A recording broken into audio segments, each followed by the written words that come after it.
Welcome to the P.A.S. Report podcast. If you're tired of censorship, outraged by government abuses, and thirsty for real insights, then you're in the right place. Get ready, because here, the fight for freedom never ends. Here's your host, Professor Nick Giordano. What's up, everyone? Welcome to the P.A.S. Report podcast. This is your host, Nick Giordano. I'm glad you could join me. Be sure to follow and subscribe to the podcast so you never miss an episode. And go to the P.A.S. Report website, pasreport.com. You can sign up for the newsletter, read the show notes, share episode with your family and friends, especially to inform them what's going on, because there's a lot, both internationally and domestically. And in this episode, I'm going to focus on a little bit of both. I want to discuss the collapse of the Assad regime in Syria, what it means for the United States, and then I want to get into the domestic side of things, because I really want to talk about the Daniel Penny trial and what it says about America. Now, to understand what's going on in Syria, we need to go all the way back to 2011, because Syria has been a disaster for over a decade. When the Arab Spring broke out in 2011, it fueled instability, it ignited a civil war, and this led to reports that Assad was using chemical weapons. Now, in response to these reports, President Obama issued his now infamous red line on August 20th, 2012, and he declared that if the Assad regime used chemical weapons, he would seek to oust the Assad regime and conduct regime change. Now, shortly after Assad crossed the red line, the world turned to see what President Obama would do. And at this point, the American people were war-weary. They've witnessed a number of military engagements in the Middle East, and after the debacle of Iraq, they wanted no part of Syria. They didn't want to get entrenched in another Middle Eastern war that would cost trillions of dollars, thousands of American soldiers' lives, tens of thousands coming home wounded. And despite American policymakers pushing for us to get involved, 75% of the American people rejected it. They didn't see how it was in our interest. They said, let them kill each other. Ultimately, President Obama didn't seek regime change, and the world took notice. See, President Obama boxed America into a corner with his red line threat. And when an American president says something, when they don't follow through, the world sees it as a sign of weakness. But I want to make clear, it's not that I'm advocating that we should have gotten involved in Syria. Syria was a disaster. There was no good options. And sometimes, as the sole superpower, you only have bad options and outcomes and worse options and outcomes. Syria was one of those scenarios. What I am pointing out is that Obama made a critical mistake. When you make a threat and don't follow through, our adversaries, Russia, China, Iran, North Korea, Venezuela, they're all going to become much more aggressive. And that's exactly what happened. They viewed the United States as a paper tiger. Just look at how Russia took the Crimea in 2014. Do you think that's a coincidence, how Obama didn't follow through on his threat in 2013 and Russia annexed the Crimea in Ukraine in 2014? Remember, in international politics, there are no coincidences. And the instability in Syria led to the birth of the al-Nusra Front, an al-Qaeda-aligned group, which is going to be important to this. We also saw the rise of ISIS following an internal al-Qaeda rebellion. Then President Trump came into office, and one of the first things he did was target ISIS and ISIS leader Abu Bakr al-Baghdadi. Abu Bakr al-Baghdadi is dead. He died after running into a dead-end tunnel, whimpering and crying and screaming all the way.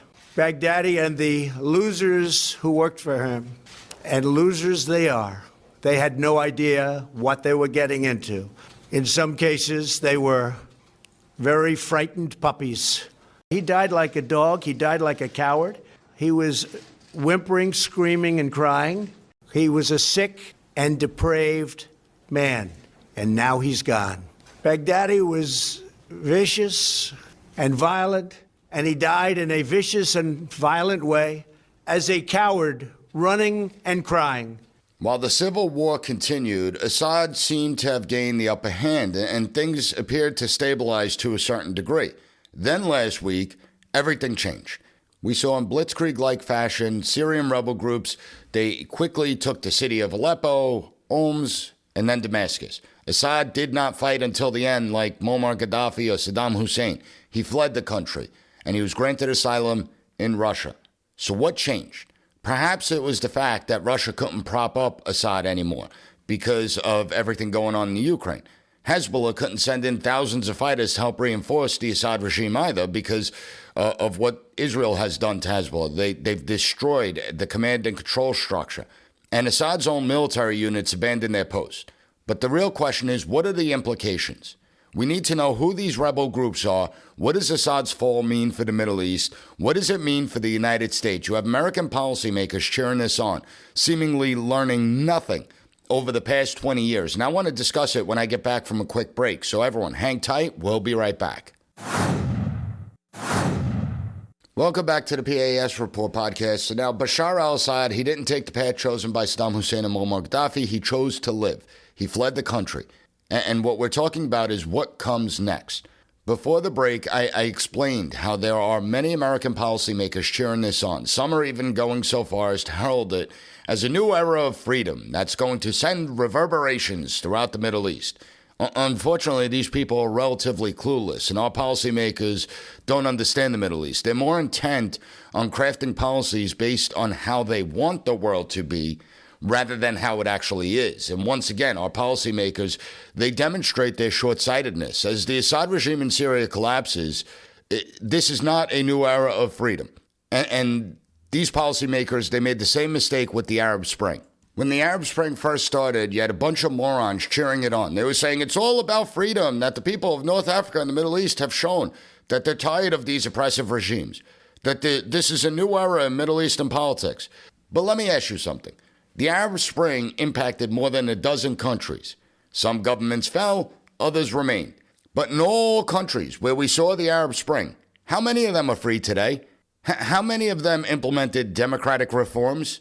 And the answer is simple. It's zero. Not only did the Arab Spring not bring freedom or democracy, but in many cases it actually led to even greater instability, more oppressive regimes, more death, more destruction, and the rise of extremist groups. Just look at Libya. Libya descended into chaos. You see the growth of Ansar al-Sharia, an al-Qaeda-backed group. It's a hub for human trafficking and terrorism. More people have died in Libya since the downfall of Gaddafi than Gaddafi's 42-year reign. In fact, you can go to marketplaces of Libya today, and in some areas, you can actually attend slave auctions. You had Egypt briefly flirting with democracy, and it only reverted back to military rule. And when they did go democracy, it didn't really work out well for the United States either. Syria, the heart of this conversation, plunged into a devastating civil war that left hundreds of thousands dead, millions displaced, and who knows how the situation will unfold now. Because there's only really three possible outcomes. Syria figures out a way to create a unified government that can effectively govern, rejoin the international community, and introduce some stability. But that is the most optimistic scenario. It's also the most unlikely scenario. Another scenario that's much more realistic is that the rebel groups that ousted Assad begin to turn the guns on each other in order to fill the vacuum of power that now exists. And it will be brutal. There'll be a lot of death and destruction. The civil war will continue. Syria will remain a failed state, and you will see terrorist groups emerge from there. This is a much greater possibility. And the final outcome will be that the largest rebel group assumes control. And all that's happened is you replaced one tyrant with another. This, too, is a much more likely and realistic scenario than thinking everything's just going to work out. So we have to look at which group has the greatest likelihood of emerging victorious and who will lead Syria going forward. And sure, Assad's fall weakens Russia, Iran, and Hezbollah's influence. I'm not denying that. And yes, Assad was a brutal tyrant who tortured and murdered his own people. But what comes next may be worse. The largest rebel group is Hayat Tahrir al-Sham, known as HTS. Now, the leader of HTS is Abu Muhammad al-Jawlani, and we have to look at who is al-Jawlani. Well, he's a former al-Qaeda and ISIS operative. I mean, for the last few years, al-Jawlani has been attempting to rebrand himself as a pragmatic leader, but we cannot ignore his past. We can't ignore his history, his record on extremism, human rights abuses, the authoritarian rule in northwest Syria, because it tells a much different story about al-Jawlani. Al-Jawlani is someone who traveled to Iraq in 2003 with the express intent to fight Americans. Now, we ultimately ended up detaining him inside Iraq. And when he was detained, he became a close underling of future ISIS leader Abu Bakr al-Baghdadi. Unfortunately, once we turned over the prisons to the Iraqi government, al-Jawlani and al-Baghdadi were released and they went to Syria. And as the Syrian civil war began, that's where we start to see this rift in al-Qaeda of Iraq and Syria, al-Qaeda of the Levant. You have Baghdadi, who declares ISIS caliphate. Now Jilani began the al-Nusra Front, and they wanted to fight against the Assad regime. Now in 2016, al-Jilani announced that the al-Nusra's front would sever ties with al-Qaeda and rebrand the group, which ultimately became known as HTS. But he still has not shed his hardcore Islamic governing ideology. He is an extremely calculated man, and he did the rebranding in an attempt to consolidate power and gain broader support among Syrian opposition factions. However, in the United States, we did see through this rebranding. HTS is still designated as a terrorist organization by us and several other countries. We've conducted airstrikes against his organization, and HTS remains a dangerous and deadly group. It's been accused of human trafficking. It's been accused of human rights abuses, silencing opposition voices in areas under its control. It's been accused of torture and murder. Yet HTS has become the dominant rebel faction. Al-Jilani is a polarizing figure, and while his supporters praise him as a key leader in the resistance movement, and they say that he turned a new leaf, he is nothing more than a ruthless tyrant. So the fall of Assad does not guarantee freedom like our American policymakers hope. It will most likely replace one tyrant with another. What we're going to see in Syria is most likely Islamic rule from the hardcore Salafist Wahhabi sect. You're going to see the region become further destabilized. Instability continue to increase on the world stage. And we have learned nothing from the chaos that followed in Libya, Yemen, and so many other countries. Again, our policymakers prove time and time again how short-sighted they are, that they govern and craft policies through hope rather than reality. You know, sometimes it's better to deal with the devil you know as opposed to the one you don't. And this is not to say that Assad was a good leader. This is not praising Assad. Assad is a horrible human being, but at least he was predictable. Now we are entering a period of unknowns that could make the region a much more dangerous place. And it doesn't bode well for a world that is already on fire. So this is a situation to monitor. I will bring you further updates as the situation unfolds and becomes necessary. In the meantime, we have to take a quick commercial break. When we get back, I want to turn to the domestic side of things, and I want to focus on the Daniel Penny trial, as the jury finally returned a not guilty verdict on Monday, but the case has far-reaching ramifications, far-reaching, and it speaks to how our culture has changed, and it's changed because of radical progressivism. So hang tight, we'll be right back. Welcome back to the P.A.S. Report podcast. Now it's time to turn to the domestic side of things, and I want to talk about the Danny Penny trial in this segment. It's a trial that never should have happened. You know, Penny, a former Marine, served his country. He stepped in to restrain Jordan Neely after Neely was threatening passengers in a subway car. Now, according to the progressive mindset, Neely's behavior is excused because he's suffering from mental health issues. He was an emotionally disturbed person. While Neely's death is tragic, the fact is that you cannot go around threatening and harassing people simply because you're suffering from a mental health condition. It's not an excuse. It doesn't give anyone the license to harass and threaten anyone. And to sit there and attack, charge, and call for the conviction of Daniel Penny is a disgrace. The fact that Penny's actions were criminalized, it's a testament to how these far-left DAs and our justice system has been perverted and weaponized by political narratives and social pressures. Now, on Friday, the jury came back deadlocked on the first and most serious count that would have landed Penny in prison for 10 to 14 years. But why? Why'd they come back deadlocked? I mean, given all the testimony in this trial, this case, it didn't require lengthy jury deliberations. You know, some defend the jury as if they did their due diligence, but the truth of the matter is that our system stands on the idea of reasonable doubt. The whole concept of reasonable doubt is that if you are a juror and you even have a 0.1% belief that the defendant is innocent, then you must vote not guilty. 2 minutes is all it should have taken to render a resounding verdict of not guilty. And the fact that it took him several days to come back deadlocked on the first count and a couple more days to come back with a not guilty verdict on the second count is an absurdity in and of itself. It shows a deeper crisis within our society. And that deeper crisis is our society's inability to use basic common sense anymore. Now, I'm glad that he got the not guilty verdict, and it certainly brings some relief. But the damage of these charges, the damage of the arrest and prosecution in general, the damage that this trial has already done is immeasurable. Because prosecuting Penny sends a clear message to every single New York resident. Stepping up to protect others makes you the villain, and the government will bring the full resources at its disposal to punish, destroy you, and make an example out of you to prevent others from doing the same thing. And they don't want you to know that Neely had a history of violence, including an active warrant for assault. They don't want you to know that he punched a 63-year-old lady in the face, that when he was arrested for that assault, he was offered to stay in a shelter and receive mental health treatment, which he left after 13 days of being there. And I want to make it clear, because there's a lot of Americans that suffer from mental health conditions, and I sympathize and have compassion for anyone who does.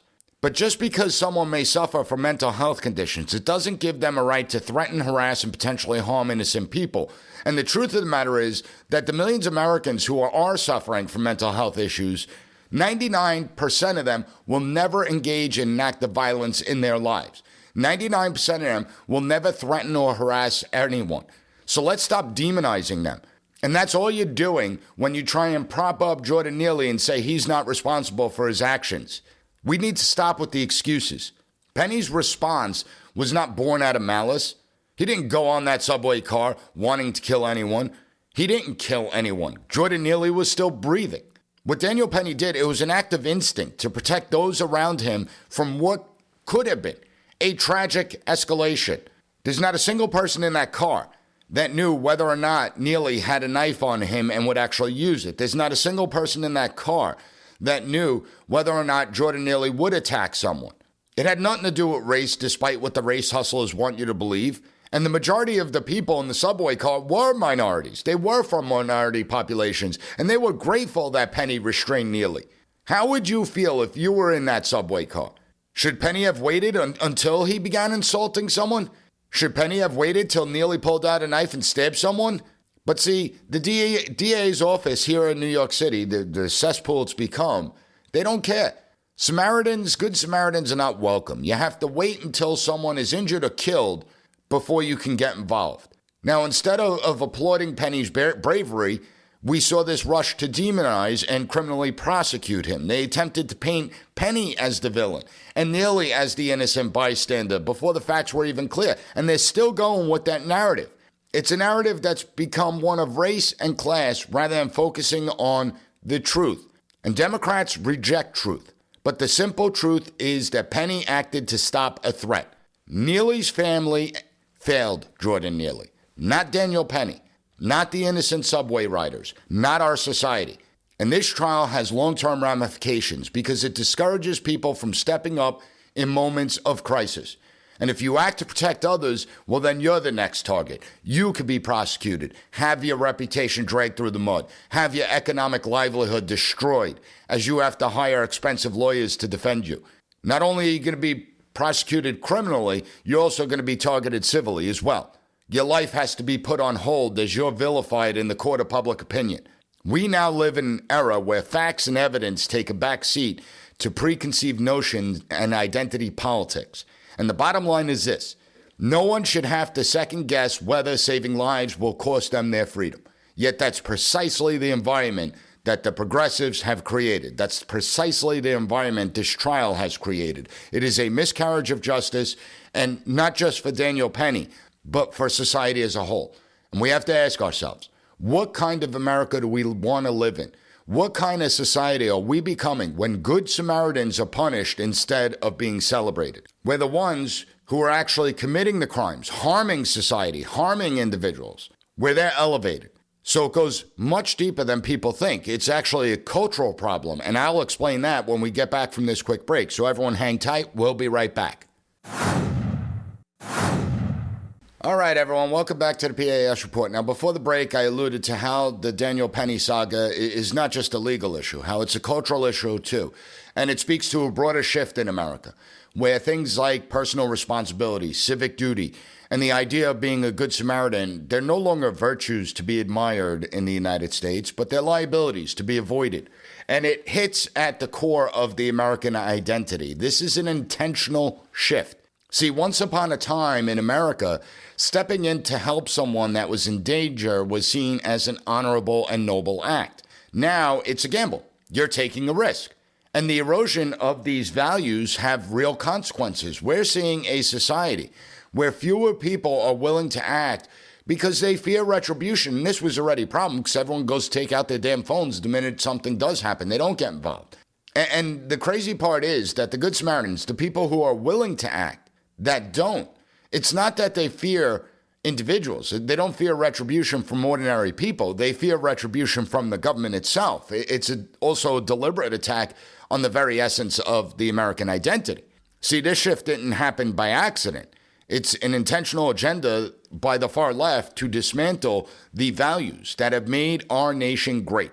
Self-reliance, personal responsibility, and a commitment to our families, our friends, our neighbors, our communities, our country as a whole.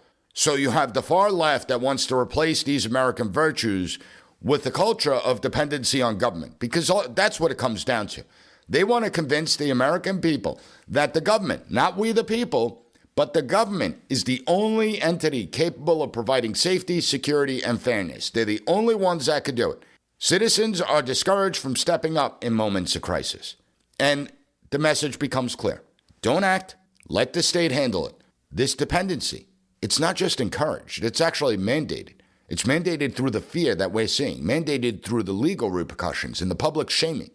And Daniel Penny is just an example of this. But it's the result of decades of narratives that try and downplay accountability, that try and make an excuse for everything, for every bad decision. And when bad behavior is excused, whether by blaming systemic racism, mental health struggles, societal failures, well, it begins to say that personal actions have no consequences, that you're not responsible for the decisions you make. What's ironic, though, is these are the same voices that claim government is inherently flawed and systemically oppressive.